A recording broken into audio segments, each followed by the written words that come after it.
Hello and welcome to a new episode of Doctor Psychology of Our Time. Today, we're diving into a topic that touches every single one of us. But before we begin, I'd really love to hear from you. If you're facing any psychological, emotional, family, or social challenge or even an inner struggle you don't fully understand, I invite you to send me your story. You'll find my email in the pinned comment below. Together, we can discuss these issues in dedicated episodes, separate from our main series. In life, we often notice two types of people. The first type, when faced with difficulties or crises, reacts with calm and balance. They think deeply, manage the situation wisely, and try to get through it with minimal losses. The second type often has exaggerated or inappropriate reactions. They might respond with anger, aggression, or emotional outbursts. The difference between these two isn't about intelligence, strength, or circumstances. The real difference is psychological resilience.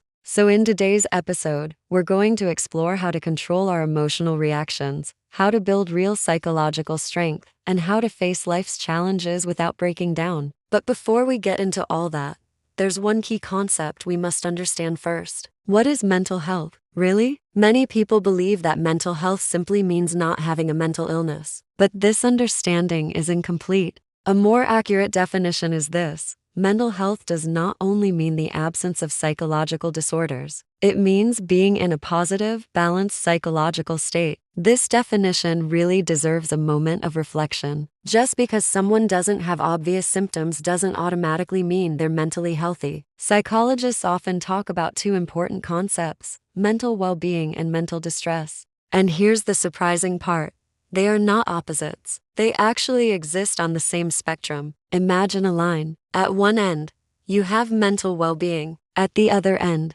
mental distress. Every single human being falls somewhere along this line, just at different levels. This is why psychologists often say that we all have psychological issues, but in varying degrees. There's no such thing as a completely struggle-free human being. The real difference isn't whether we have problems, but how we deal with them. Mental health is not a luxury. It is the foundation of your emotional stability, your decisions, your relationships, and the way you experience life itself. In the upcoming episodes, we'll take this journey step by step to understand ourselves more deeply and build the inner strength needed to face life with awareness, balance, and confidence. So let's start with the characteristics of good mental health. Most psychologists agree on one important idea: mental health is not something that suddenly appears or disappears. It exists in degrees. A person with good mental health doesn't need to have every single positive trait, but they usually possess most of them, each one present at a certain level. What truly matters is that these qualities exist and continue to grow. The very first, and most important, trait of good mental health is the ability to grow and develop as a person. A mentally healthy individual does not remain the same forever. They don't get stuck at one version of themselves. They are constantly evolving.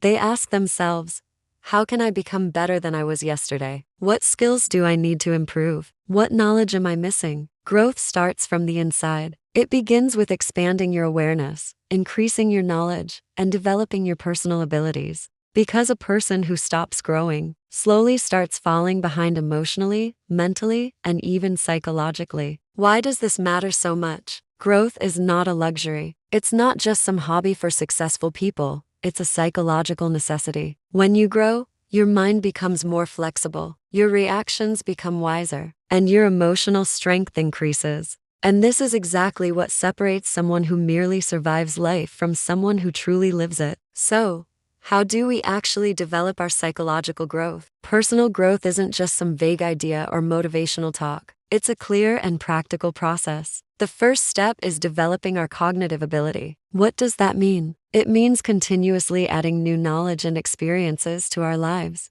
This can happen by taking a training course, reading a new book or article, or exploring a new field to gain fresh experience. Of course, knowledge is important, but growth doesn't stop there. Developing skills is just as important. In life, there are many skills, things we didn't know how to do at all, or things we could do, but not well enough. A mentally healthy person doesn't just say, "That's just how I am." They learn, they practice, they improve, they learn new skills or refine existing ones until they can perform them confidently and effectively. Now we reach a crucial point. emotional intelligence. This means having the ability to recognize your emotions, understand them, and manage them, instead of being controlled by them. It's about knowing when you're angry, when you're sad, when you're stressed, and then responding consciously, not impulsively. We can summarize these core pillars of personal development into three essential elements. First, developing knowledge and learning. Second, acquiring and improving skills. And third,